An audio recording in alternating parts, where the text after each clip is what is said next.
Okay, moving on quickly. Code of conduct for states members, which is a statutory code of conduct issued under Article 20F of the Reform Law 1948. It sets out standards of integrity for states members, and it provides something of a statutory basis for the usual power that legislators have to discipline members. So it's very useful, and it creates a structure to that particular difficult issue. Just how does a legislature deal with its members who have misbehaved? Because obviously they've been elected, so to simply remove them arbitrarily could be a power that could be used to eliminate the opposition. Having a nice, clear set of rules and standards by which to measure, well, determine infractions and to measure sanctions is a matter of great importance, and perhaps even more so when you have a system where there are no parties, but there might be one or two extremely unpopular maverick members who are unpopular amongst other members, but nevertheless serve an extremely important function in raising criticisms and questions. Now, the code is quite specifically a counterbalance to the absolute privilege which exists at law in terms of the what members say in the legislature. So you can't actually go to court because somebody has lied in the states of deliberation. You can't you can't sue them for libel. They can lie as much as they want, and as far as the courts of law is concerned, they might just as well have been opening and shutting their mouth like a fish for all the notice a court can take of them. So the only way they can be punished is in terms of sanctions from the legislature itself, of which the ultimate sanction would be expulsion.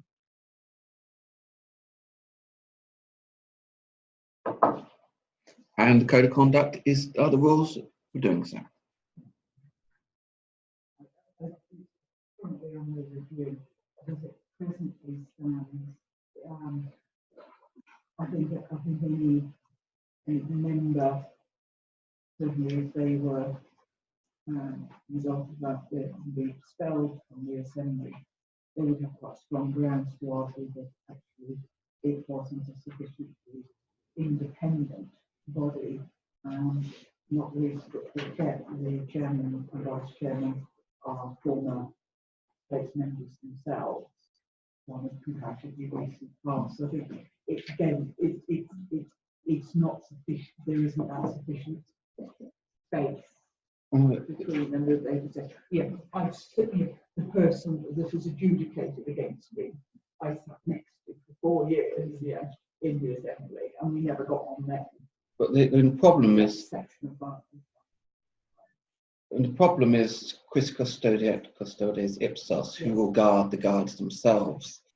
And ultimately, no one can guard the legislature itself. So I'm not sure what civil right you'd bring to a court if you were to actually challenge an expulsion.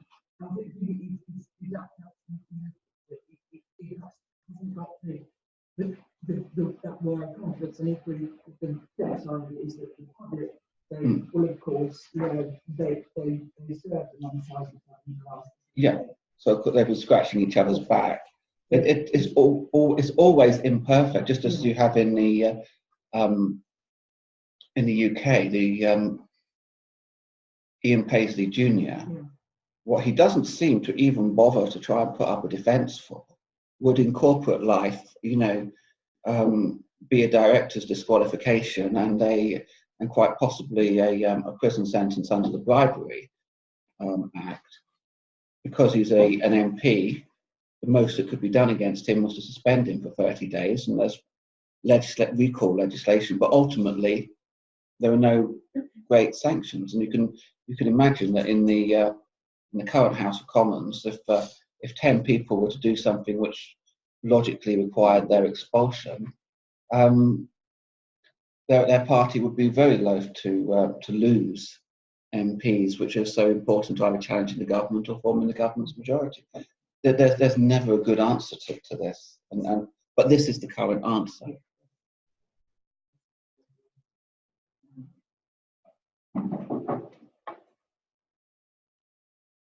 So if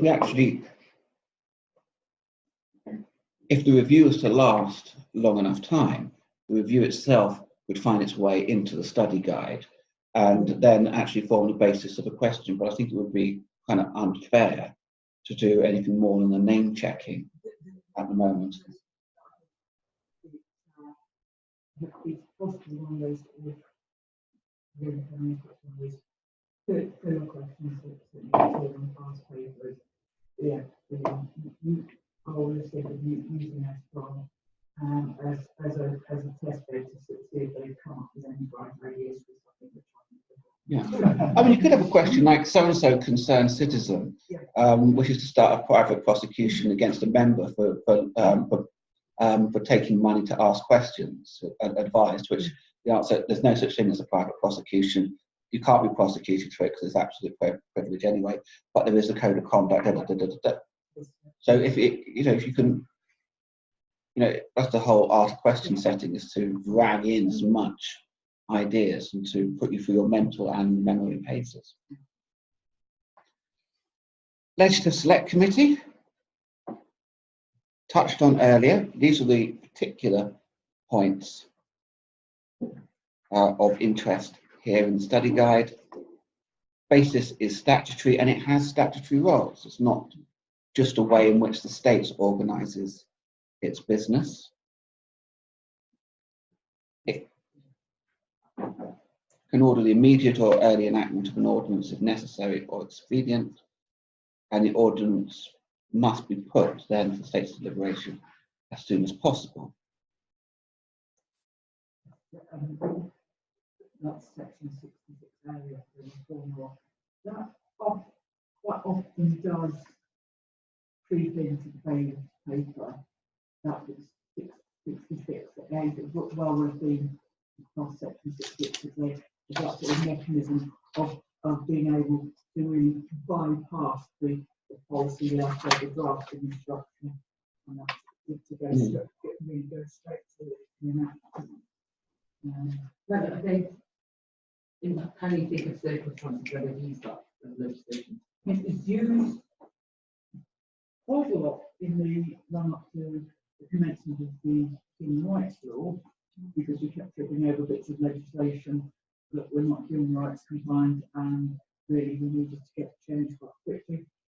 Used an awful lot currently in respect of sanctions, and that's it. Until the sort of overarching sanctions legislation comes into force, used basically. So they'll see something doesn't quite work, so they'll function. Internationally, yeah. So they require ordinances, which they need to be enacted as soon as possible. Yes, they will use those provisions.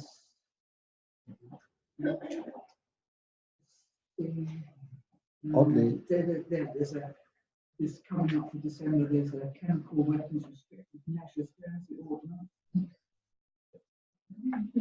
I'm assuming that one's made on this. I just check. I think that's probably made on. I seem to remember.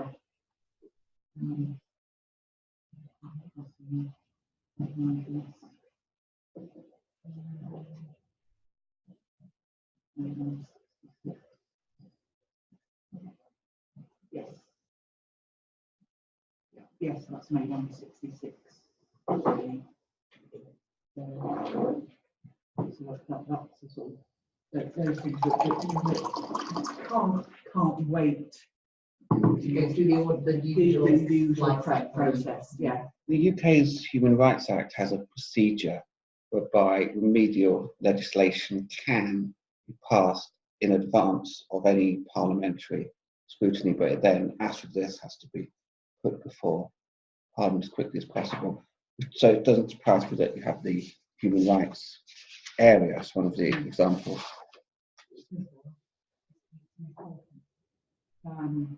Yeah, from an examination point of view, the keywords are the opinion of positive sources. Immediate or early enactment thereof is necessary for expedient in the public interest. So it's demonstrating the early or immediate or early enactment and the necessity in expedient in the public interest.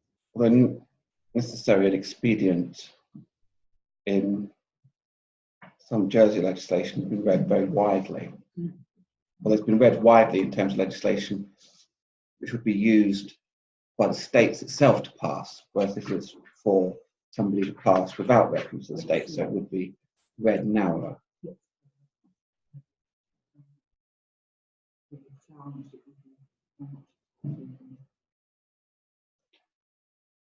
Okay, it's a procedure for legislation not to go over the whole thing again about the state's deliberation, but once the projet de loi is passed, it then has to go to the Privy Council. We don't have to deal with the ins and outs of sending royal assent memoranda to the Privy Council to persuade them not to ask too many questions. Within 28 days of state's approval, it's possible to petition the Privy Council to withhold consent. Now, there are Privy Council rules around this. The reality is that it's a bit hopeless. You're not really, unless you actually raise a point where the Privy Council thinks, actually, you're right, that is something we shouldn't be dealing with. You're right, this violates the Human Rights Act. You're right, this one is asking to have your neighbour executed.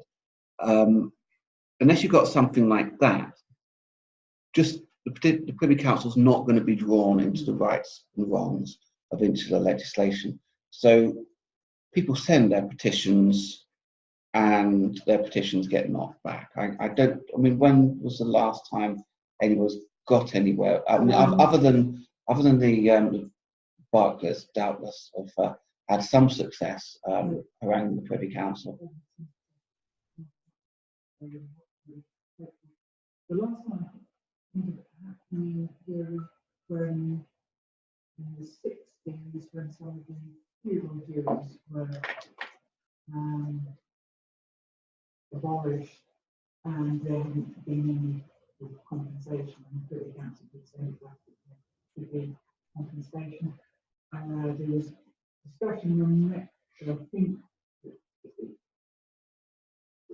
a risk, and it's still a risk, that reforms of the ecclesiastical court are ongoing, because again the loss of income to the Church of England as the established church, the ecclesiastical court that they would, without a proper compensation, they would look to apply to the council. So as part of the discussions, that now seems to be that there will be a long transition, 3 to 5 year transition, so that the loss of income from probate fees is ameliorated over a longer period. That's the most recent one that's come up that will go to Privy Council. I think Policy and Resources stuff, there was the advice I received was that there was a likelihood of success. So laws are then registered ultimately after royal assent in the royal court, and that is actually very similar to the ancient pre-revolutionary French way of doing things.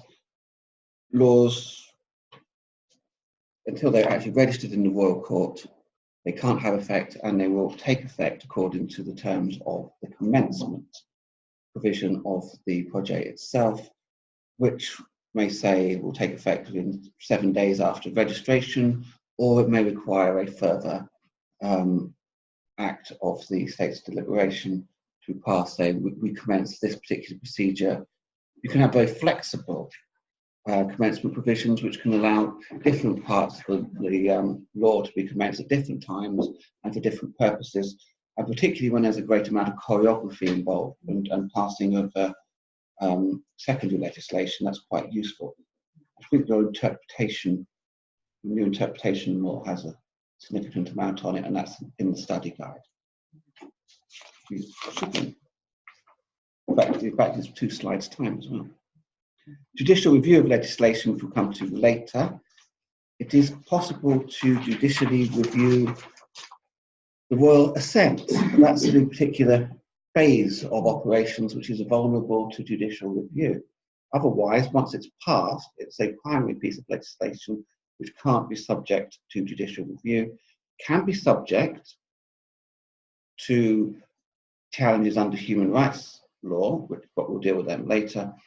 And having said it can't be judicially reviewed, it can of course be challenged under the European Communities law, and we don't know how that's going to work after March. So legislation coming into force, custom and practice laws come into force on registration. The interpretation of standard provisions, Guernsey law, which is it's one of those statutes that's very, very easy to forget about as a lawyer, because it's very technical, very dull, very boring, but very important. If you actually want to know what a law means and you have doubts about the words, it's always worth going to. It won't necessarily help, but it quite often will. And if you want to know about what's happened to particular provisions after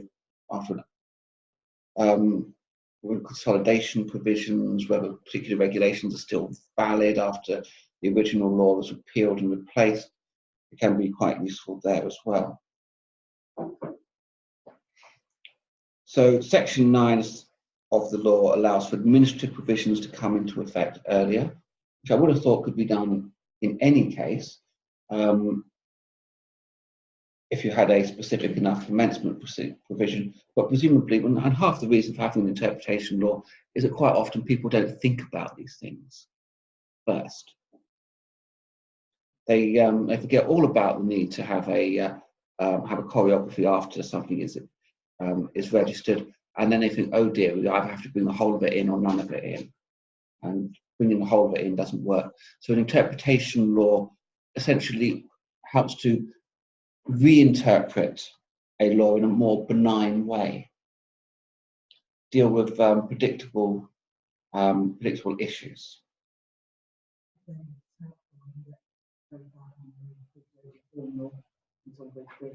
On the portal, so that conscious that whilst they're on the legal resources, if you've got as much as possible in the one place, that would be, yeah. I certainly don't know that it sounds helpful. I'm guessing it probably it's on legal resources, but if you're in revision mode and you want to know what you ought to be reading, you've only got to sort of click back to the website you've already got open, yeah, rather than opening on a couple of dozen. My Guernsey legal resources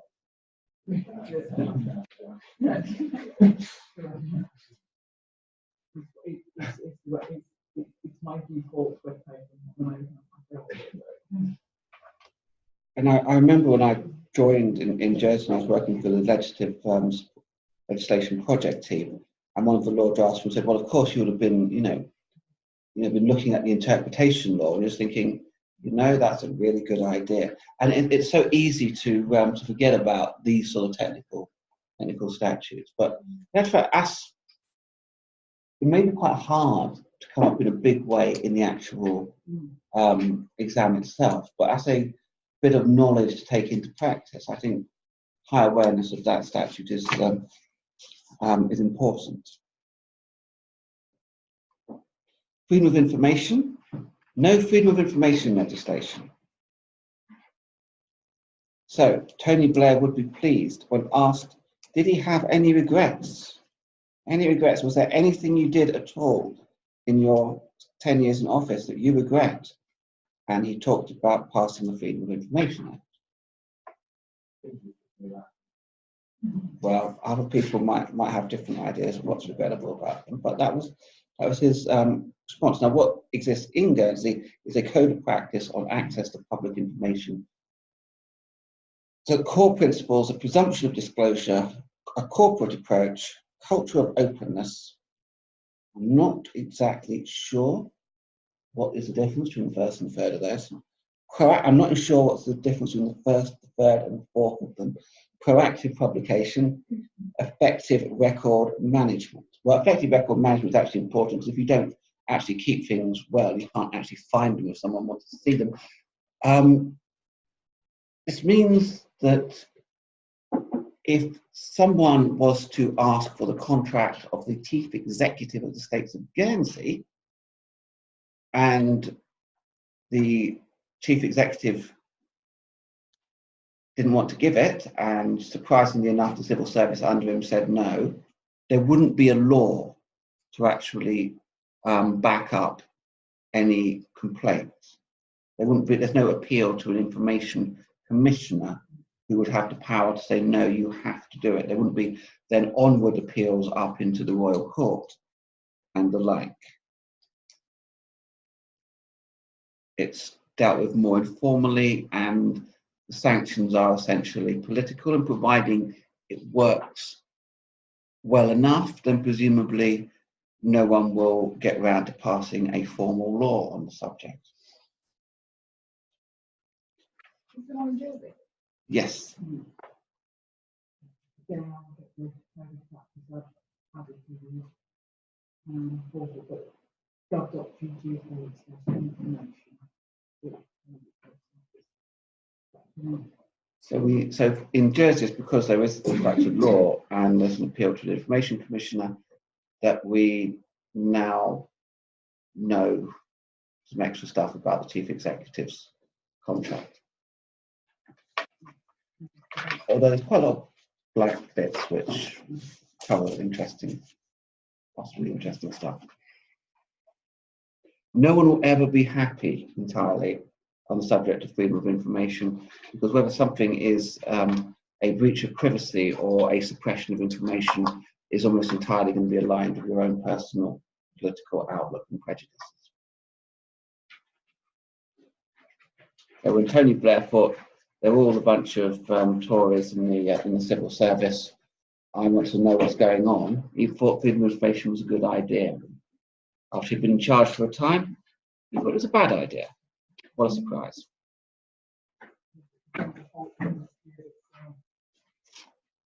Like data security. Ways of classifying legislation. Now, it's quite tricky with Guernsey because the usual way, which you'll learn if you're as an English lawyer, is there's primary legislation and there's secondary legislation. And primary legislation is the one that Parliament passes itself, and the secondary legislation is essentially everything below an Act of Parliament, everything passed by authority of an Act of Parliament. Nice and simple. But of course, as a lawyer, one of the key ways of looking at legislation is, well, is it judicially reviewable or is it not judicially reviewable? Because that makes a big difference in how you approach it legally. And of course, in Guernsey, you have the question of, well, is it local or is it coming from the UK? So there are all these different ways of trying to analyse legislation. So domestic, non-domestic. So what I thought was best is to go through it on the domestic and non-domestic dividing line. So first of all, Guernsey laws. Now, of course, a Guernsey law isn't strictly speaking Guernsey law at all. It is an order in council passed following a projet de loi. This is something which appears greatly in the Guernsey material and is completely ignored in Jersey. It doesn't really, in a matter of practice, it doesn't really matter so much whether it's an order in council or the law is assent to a bill passed by the states of deliberation. It doesn't matter particularly until we get to judicial review issues. So royal assent is given after vetting by the Ministry of Justice in Westminster. So if you're working in the right part of the law officers department, you probably have to write a memorandum onto the Ministry of Justice, explaining why they shouldn't trouble themselves too much and just hand it up to the Privy Council as quickly as possible. And occasionally, what you do, if you have a particularly important piece of legislation, I don't know how much you do this in Guernsey, but you might send it up before it's passed in order to make sure that there's not going to be any problems later on.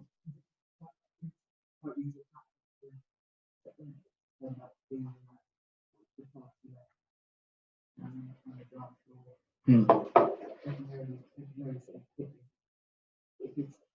If it's something where it's quickly going to engage a lot of population management, but it's something that is going to affect every individual living in Guernsey. It can be quite difficult if you sending up a new law, and unfortunately it seems to press some sort of hot topic subject in the Ministry of Justice. So, for example, about Article 6 and interfering with ongoing cases, which is a hot topic for them because they recently got absolutely thrashed in the Court of Appeal in a very public way. So sending something up and asking their opinion beforehand can be quite useful, because once it's gone to them, it's too late to amend it. The only thing that can happen is for it to come all the way back, get changed, go back out again, and you've wasted about 6 months by the time you finish that particular process, as well as looking incredibly stupid professionally as well. So the nature of laws. Now, it's very tempting, and I think Gordon dissuaded me from putting it like this quite so clearly in the study guide, to put it as states of deliberation plus royal assent equals Queen in Parliament. So you essentially have the same concept of a sovereign legislature within Guernsey, just made up differently. But the actual nature of a loi is that of an order in council.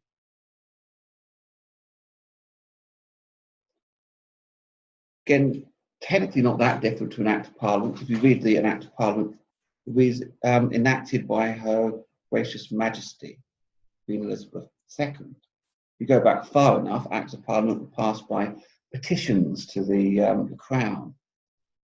We're actually going back about 600 years there. But the result of it being an order in council is that orders in council are subject to possible judicial review. This is an innovation of the last few decades, particularly the Bancoult, Bancoult case, which concerned the Chagos Islands. Essentially, the courts, if you've been doing a English law degree 25 or so years ago, you'd have been told about various areas where the power of the Crown wasn't subject to judicial review. And I think it's fair to say they've pretty much all gone, apart from actually declaring war. But even then, you can imagine Baroness Hale, going off on one on that subject as well. So, is there any limit to what can be passed by Channel Island laws? Now, it used to be said that there are. Now, when you think about it, once you appreciate that a Guernsey law is in fact an order in council, then a lot of these issues actually disappear. There's no particular reason why something reserved to the United Kingdom should be outside the reach of a Channel Island law, if the nature of a Channel Island law is in fact an order in council. Because an order in council obviously should be able to address the issues of specific importance to the United Kingdom. Does that make sense?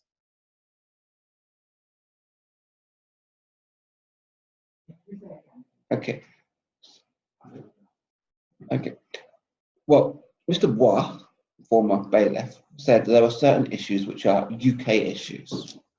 So obviously it's for the UK to legislate about them and not the Channel Islands to legislate.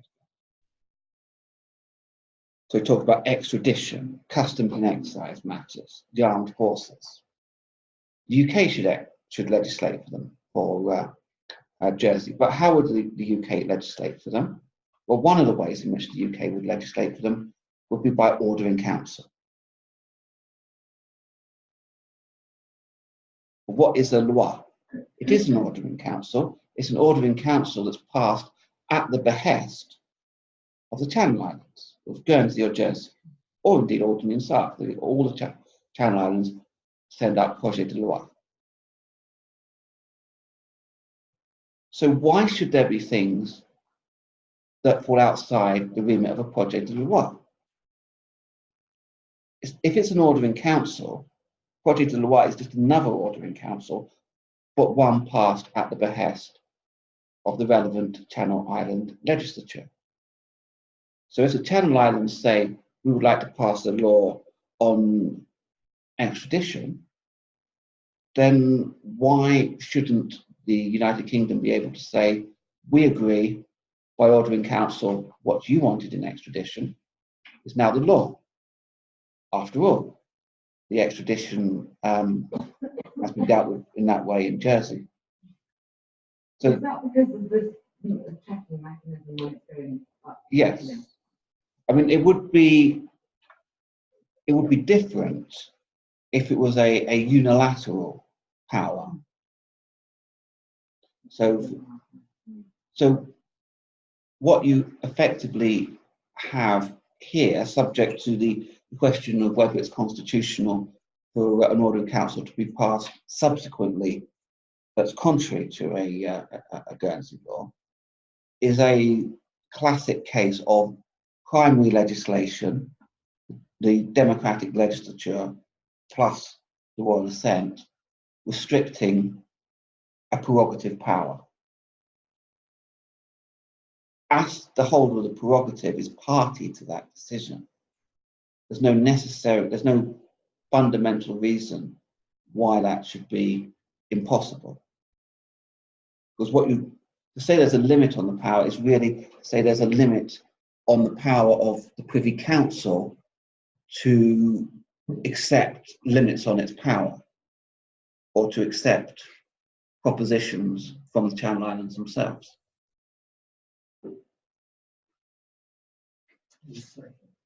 It's second. Did you Guernsey legislate for the UK through the back door? Assuming we can just get struck down. Well, I think, was it Dicey or Ivor Jennings who said that if you have sovereign legislature, Parliament could happily legislate to ban smoking on the Champs-Elysees. But it's all very well passing that act of Parliament. It doesn't actually have any jurisdictional effect in the Champs-Elysees. So, in theory, yes. In practice, what would it do? The actual jurisdiction to enforce doesn't lie outside of Guernsey. But you can have extraterritorial laws in Guernsey laws which are extraterritorial. So, for example, if you have a law which enabled genocide to be punished in Guernsey, or piracy on the high seas, for example, which actually is a customary offence almost the world over, which can be tried extraterritorially. There's no reason why you can't have extraterritoriality. In fact, the Jersey fisherman case recognised the capacity of primary legislation to create extraterritorial jurisdiction. For Guernsey, in that case, primary legislation could extend the territorial waters of Guernsey and the jurisdiction claimed by Guernsey. So there's no problem with legislating for outside your territory, but often, you can't because you're legislating for somebody else's.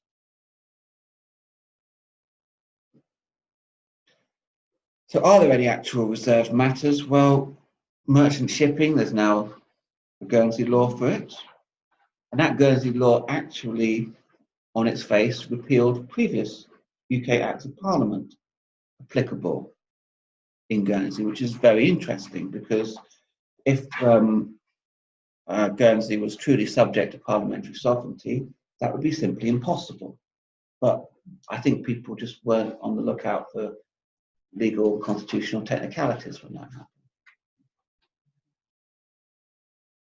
a law can regulate, as has happened in Jersey, how an Act of Parliament comes to be registered in the Royal Court. Succession to the Crown legislation, recently passed, whereas classically that would have been absolutely unnecessary. Quite possibly was unnecessary, but it was thought a jolly good thing if all the various countries and territories which still had the Queen as head of state passed the same act. Intellectual property, there's a Jersey and Guernsey have all legislated in that particular area. And again, that's one of the areas which is within countries, it's almost never divided up, the intellectual property jurisdiction. It's only divided up in China as regards Hong Kong and Macau, Tanzania, strangely enough, and arguably, depending on how you define it, the Netherlands, because the Netherlands includes some little bits of the Caribbean. There's a very good bit on the internet, on YouTube, trying to explain what the Netherlands actually means. But suffice it to say, when Bois was writing, he assumed, no, you couldn't have a different intellectual property jurisdiction because inherently he thought you had to have one. So the real question,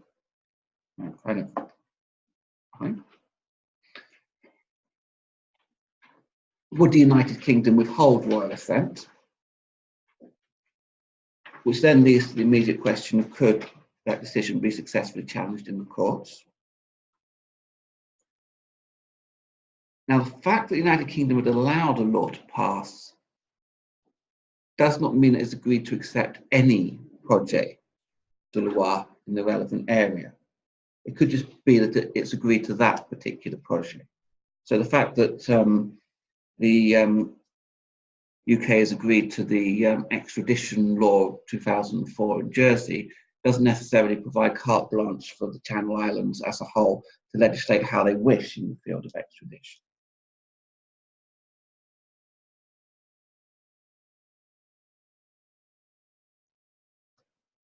And it's difficult to see royal assent being challenged because of an alleged lack of jurisdiction, and this is because if you look at the Jersey fishermen's case, it's made perfectly clear that had legislation extending the territorial waters been passed by a project de loi and royal assent, then there would have been no case whatsoever. And that is all going to lead us back to Barclay number 2, which we would have dealt with already to a large extent if we'd done this in order, but I think it has been very, very useful to have dealt with this in this order, while Liz has been here and able to tell us, well, pretty much everything.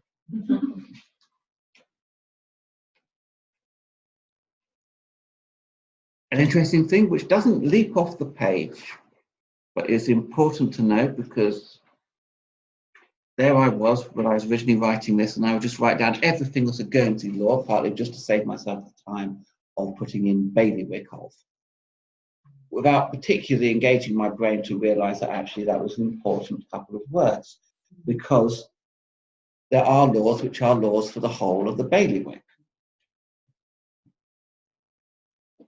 Now there are laws which the States of Deliberation can pass without consent from the other islands, even in the case of Sark. But by and large, when it says a bailiwick of Guernsey law, it means that all the islands have passed the same piece of legislation to run as one. So it's not actually, it's not in any way an invasion of the legislative independence or autonomy of the islands. It's just that in some things it is best to act as one. So financial services being an obvious example. Sark does not want its own Sark Financial Services Commission. It couldn't afford one. You might like one as a matter of principle, but I think it might be hard. They would need a good supply of electricity, wouldn't they? They have kept the lights on there, haven't they? Yes.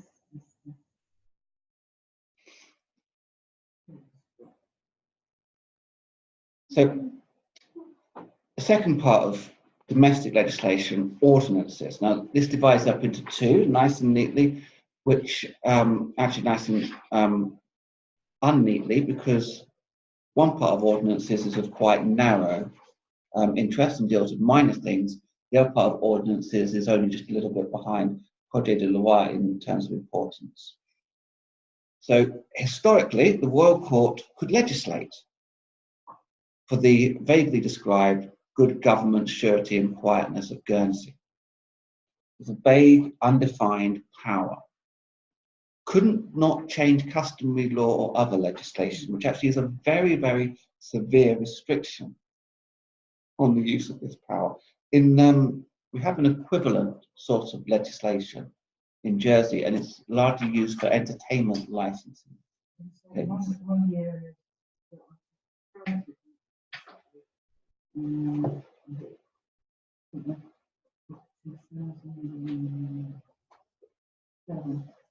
Liquor licensing, there was no enabling provision, and as a result of the review I was leading on, popular of the day, very, very eloquently in the letter of the inherent powers of the Royal Court to legislate how this the introduction of things like alcohol-free zones and increasing offences in relation to alcohol were felt to be a step too far outside those inherent powers, those 1568 powers, those that brought through the liquor licensing law, the enabling powers. So there's still pockets of it. So it's interesting with liquor licensing. We don't have the same controls on entertainment as Jersey. And there was something to do with parking in areas, in port areas, was recently done under those regulations. But it's actually primary legislation, but of a very, very minor type. Now, the power used to be at the Royal Court, but was transferred to states of deliberation in 1948, at the same time as the jurats were removed from states of deliberation. So it's gone entirely from a judicial side of things into a proper legislative side. Now, ordinance is a secondary legislation, and this is much more what you're used to. So if you've done your English law degree or Canadian law degree, or done a Canadian law degree, you have laws, primary legislation, which says, the minister may pass by regulations, provide for X, Y, and Z. Now, the thing is that here, it is not giving the power to the minister, it's giving the power to the state of deliberation itself. So the only entity that's cut out of the picture is the Privy Council. Now, these are secondary legislation, so they'll be subject to judicial review because they have to be within the power that is given as properly construed. Now, one of the interesting things is there's a whole line of English authority which sparked back to life in the late 1990s, which says that when you have a power of delegated legislation, it should not be read as allowing the regulation maker to trespass on fundamental rights. So if you have a power to pass regulations for the prison, for example, it doesn't allow that to trespass on legal professional privilege, so correspondence between a prisoner and their lawyer is one particular example. And it was held that in the Sims case, there's a good rule of law reason for this, in that there needed to be a specific provision made so that Parliament had actually approved making of a type of legislation. That it shouldn't be lightly taken as having delegated that power to a minister to infringe rights. Now, the point that was made in a Jersey case of Joseph Volaw, there's Volaw against Larson, it's actually Volaw and Larson, and against the controller of income tax, is that this whole line of reasoning doesn't apply when the delegation of legislation is to the legislature itself. So if you have a power of necessary and expedient, which is to So, for example, the taxation implementation law that we have to pass regulations which are necessary and expedient to implement tax agreements, that's taken on face value as being very, very broad. It's not read down as it would be in the UK. The same principle would apply in Guernsey because the Court of Appeal here is a Jersey one, but it's essentially the same Court of Appeal.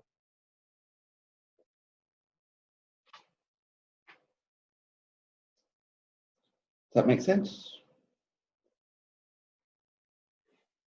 But the UK does have concerns, and these crystallise in BA6 or BA7? BA7 of 2009. Because the UK, although it doesn't really want to be involved in Guernsey domestic affairs, also doesn't want to lose control in the issues that actually affect it. And the particular issues that affect it are human rights, because as you can see from the McGonnell case, if something goes wrong here, it's the United Kingdom that ends up in the Strasbourg court, and it's the United Kingdom that's potentially made to look bad. And also there is advantage to Guernsey in having things vetted by people who are much, much better resourced, and also the people who are going to have to defend the island if something goes wrong.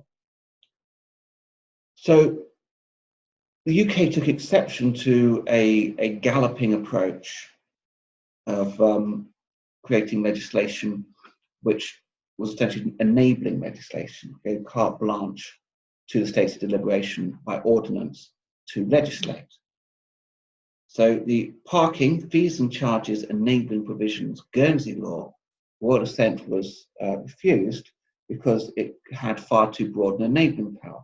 And when you think about it, the UK has no interest in parking in St. Peter Port or any other part of Guernsey. You can't, it's almost impossible to think of a more, local interest piece of legislation. And I think you obviously must have pushed it quite a lot to have got a snapback on that sort of legislation, but a snapback there was. So what they wanted was, what they said was that it would not provide, give royal assent if, for example, there's broad criminal offence-making powers or issues of human rights sensitivity. They wanted just to keep that degree of supervision and supervisory oversight, not because they would necessarily take offence at any foreseeable piece of legislation, but just because they didn't want to entirely lose control. Because the more you nod through legislation like that, the harder it is to actually pick out a later piece of legislation. Obviously, the way forward to do this is actually to gradually gut a piece of legislation by saying, we give you the power, give ourselves the power to amend Part 2. Part 2 is not that important. Come back a few years' time and you get Part 3. Well, Part 3 is not that important. You agree to Part 2. And before you know it, you've gone through Parts 4 and 5 as well. And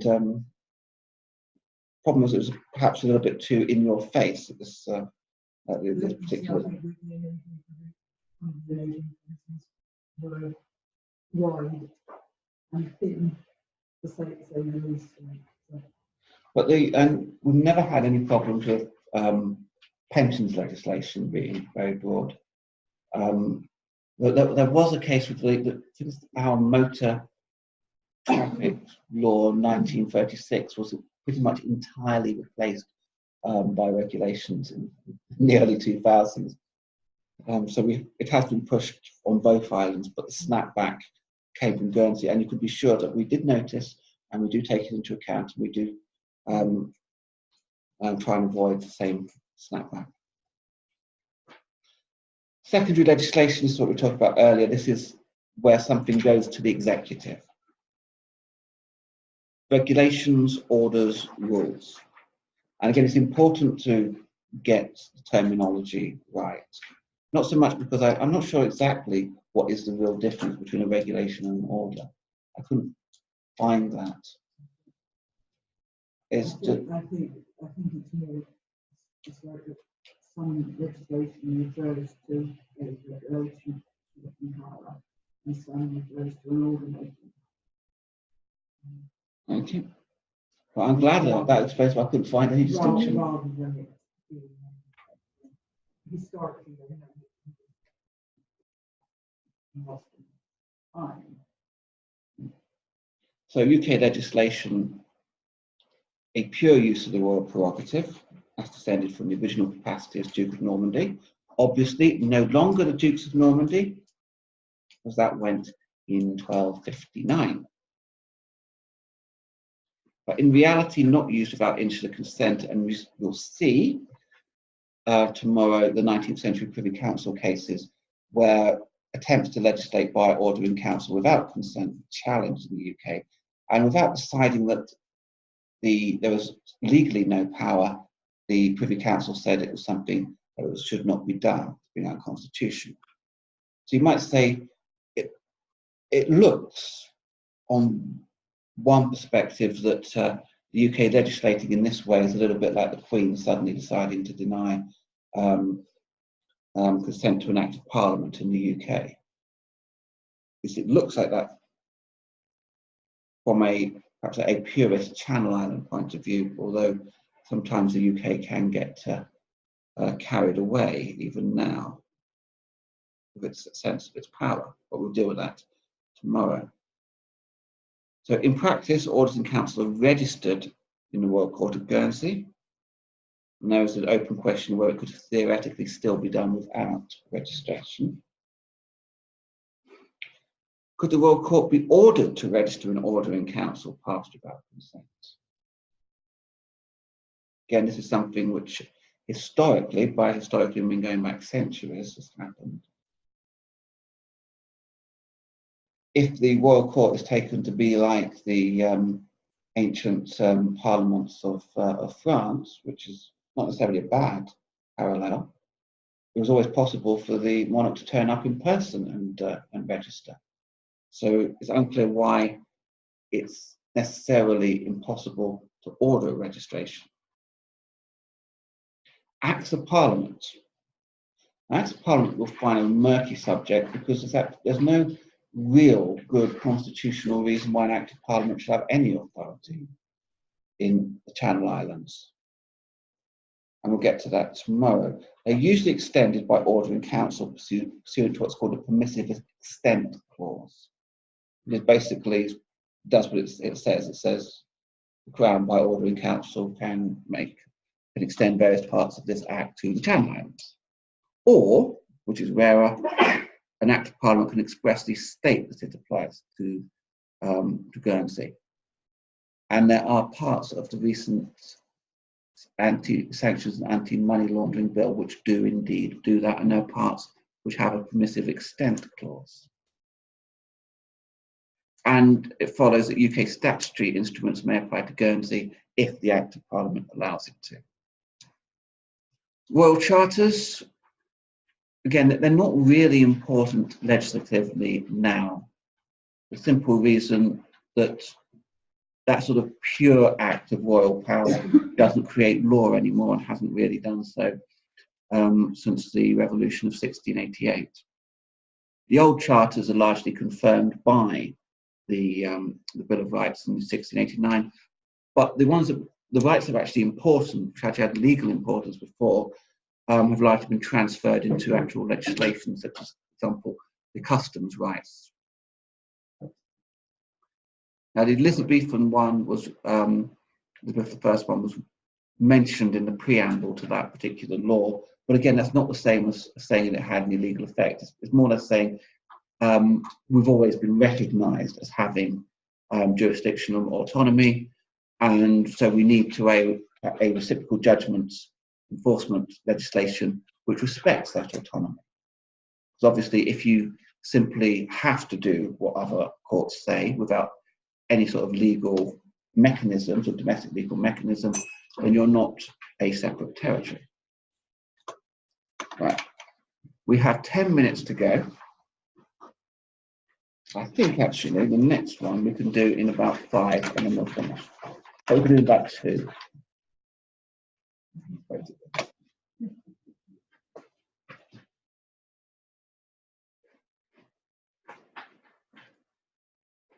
Because it's the states of election.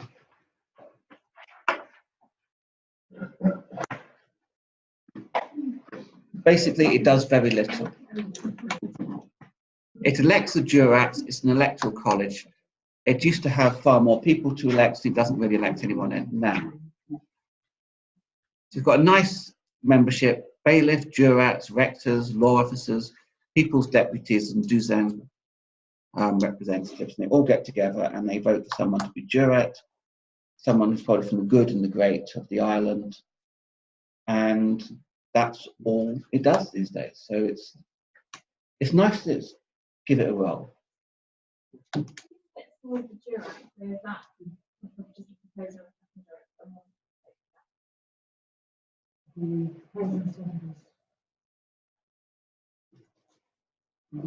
Anybody in the state's election vote tradition, by custom and practice, it rarely is outside of people's deputy.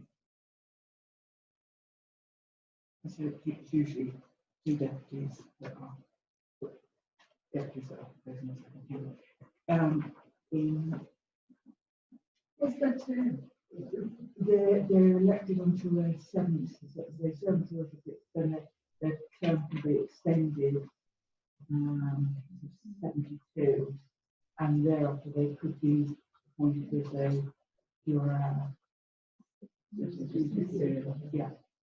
up to 75. I think the most important thing there is that they meet, even if there is but one candidate, the states for election will still cast their votes, and if that candidate does not receive at least 50% of votes, so if say there were 84 people, members voting, and the candidate only received 40 of the votes, and the rest of the papers were blank, and 44 blank papers, he or she would not be elected. It came close once in the recent past when Gerard Hodgetts was elected, and he got one vote over the majority. He was the only candidate. There was a substantial number of papers. Actually, I know David very, very, very well. And David, it is something David enjoys dining out. Just a anecdote to finish. In Jersey, they when they retire, when they reach the retirement age, something goes to the Queen to confirm that they continue having the privileges of a jurat. And apparently once when she was just signing that, she said, well, what does this actually mean? And it said that she was like, well, it means that they can still park near the Royal Square.